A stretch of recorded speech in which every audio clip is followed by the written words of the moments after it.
All right, you guys, the second part for your review for your upcoming test. So in a couple of days, so part two for IM3. Here we go.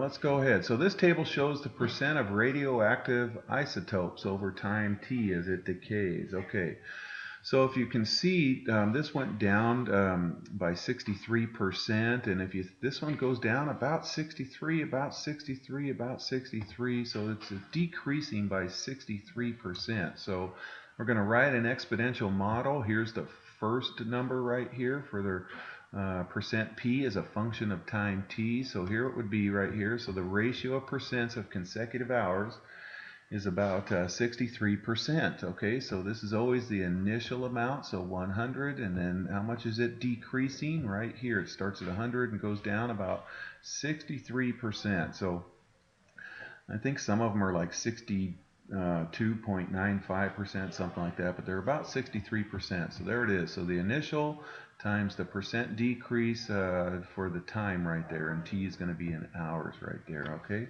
All right, so convert this exponential model to a function with base e, then use it to write a natural logarithmic model of the time t as the function of percent p. And you're thinking, what? Well, here. Let's go ahead and first divide by 100. We're going to get that. We're going to solve them for t. This is saying solve for t, and they want us to do with base e. So that is natural log both sides. So now we'll natural log both sides. Okay, and then what we have to do right here is we got to bring that power down, and remember this power comes flying down in front when we log both sides, and then if you punch in your calculator, you find the natural log of 0.63 is about negative 0.462. That just means e to the negative 0.462 power equals about that right there. Okay, so there it is right there. Okay, now since we have a fraction over here, multiplying or dividing by negative 0.462 is the same as multiplying by negative 1 over 0.462. Okay, and negative 1 over 0.462 is actually, if you did negative 1 um, divided by that, you get about a negative 2.16. So we're going to go ahead and multiply both sides by that, because that's the same as multiplying by the reciprocal of that right there. So this negative 2.16, and this, guys, this is going to cancel out this, and we get that over there. So there's our function t right there, okay? So the function t is going to be that, and notice it's with base e, natural log with base e. Okay, all right, so which expression is equivalent to this guy? Okay, this one plays some dirty tricks on this one. Now, you guys remember this option right here? When there's a minus sign, we can combine them as one logarithm. When there's a minus sign as a division right here. So if I combine these as log base 4 of this one over this one, I will get this guy right there. And then you'll recognize that this guy factors to x plus 2 quantity squared. Okay, so then what happens is x plus 2 squared over x plus 2, this cancels out one of the x plus 2, so you're left with that right there. And look, that's not any of those choices right there. So the trick is this, you guys. Don't worry, this won't be on there. It might be an extra credit one on there.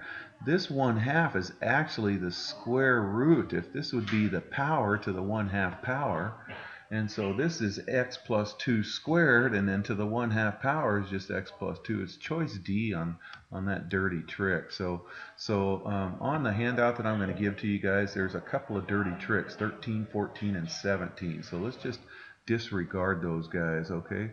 They're just, boy, I didn't catch them until it was too late, and that's okay. So here we go. Let's solve, give both the exact answer and round to the nearest hundredth if we have to, okay? So plus 6 to both sides, okay? Now 36 is 6 squared, okay? Now look, we have 6 to a power equals 6 to a power, so this power must equal this power. So 3x minus 4 just equals that 2 right there, okay? And then add 4 to both sides, divide by 3, x equals 2. Okay? All right, let's try this one. So here, let's divide by 5 first. We've got to get the exponent all by itself. So there it is. Now we're going to natural log because it's base e. So when we natural log, remember this is base e. So the natural log of base e of e to the negative 0.5x is just that exponent, negative 0.5x. Okay? All right, so now we're going to divide both sides by negative 0.5, which is the same as multiplying by negative 2. Okay, So, I mean, if we wanted to get rid of this negative 0.5, I wanted to make it 1, I'll multiply it by negative 2. And then so all I'm going to do is multiply that side by negative 2. And then so there's our exact answer, and there's our decimal answer right there. They said to the hundredth, so there's tenths, hundredths right there. Okay? All right. So the equation A equals A sub 0 of 1 plus R over T to the 12t gives the amount of an initial investment of A sub 0. So this is always our beginning number right here, okay? This is always our ending number after t years at an interest rate of R compounded every month. So give an initial amount of 500 bucks and an interest rate of 3.5%. How long will it take for the amount to be 800 bucks? Okay, so so this is going to 500 is the initial, the 800 is the final. So let's put that in.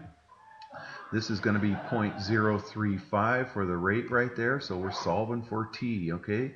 All right, so I divided by 500, and then I simplified this inside of here. I did this divided by this, and it gave me this decimal right here, and then when I added 1, it gave me 1 point that decimal. Okay, now we're going to log base 10 of both sides to bring that exponent down. Okay, so now the exponent comes down, and we can now divide by this log right here. Okay, so let's go ahead and do that, and then we get t to be about 13.45 years right there. Okay, all right.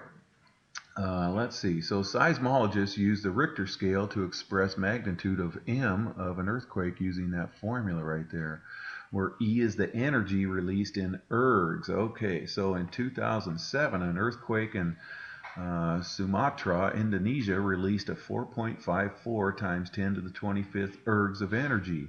So what's the earthquake's magnitude on the Richter scale? Okay, it's going to be big. Okay, so this is going to go for the ergs. It's going to go right there. So we're going to plug it in right there, and we're going to clean it up and find out the Earth's magnitude. Okay. All right, so 4.54 times 10 to the 25th. Okay, do you remember our logarithm rules? If there's a multiply sign, I can separate them up with addition signs, and if there's a division sign, it gets a subtraction sign. Okay, so here's for the multiplication on top, here's for the division on bottom. Okay, so let's go ahead and clean that up right there. Okay, so remember this is base 10, so when these numbers match up we get this, so it's that exponent, and similarly here, so this is this exponent right there, and the log of 4.54 is 0.657. Okay, so if we multiply that by 2/3, we add them together and multiply it by 2/3, we get about a 9.24 magnitude of an earthquake right there. So what's the energy, where E is the energy right there. So the magnitude is about 9.24. That's a big earthquake. Okay. So in 1960, an earthquake in Valdivia, Chile, measured 7.5 on the Richter scale. So this is going to be 7.5 this time. So what's the energy? So we're solving for E on this one. Okay, so here we go. So here, let's multiply both sides by the reciprocal of 2/3, which is 3/2, and that'll get us the logarithm all by itself, okay?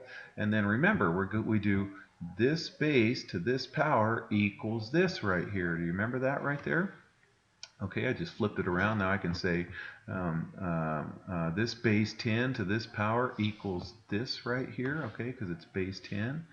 All right, and then let's make that a fraction equals a fraction, so we can go ahead and cross multiply.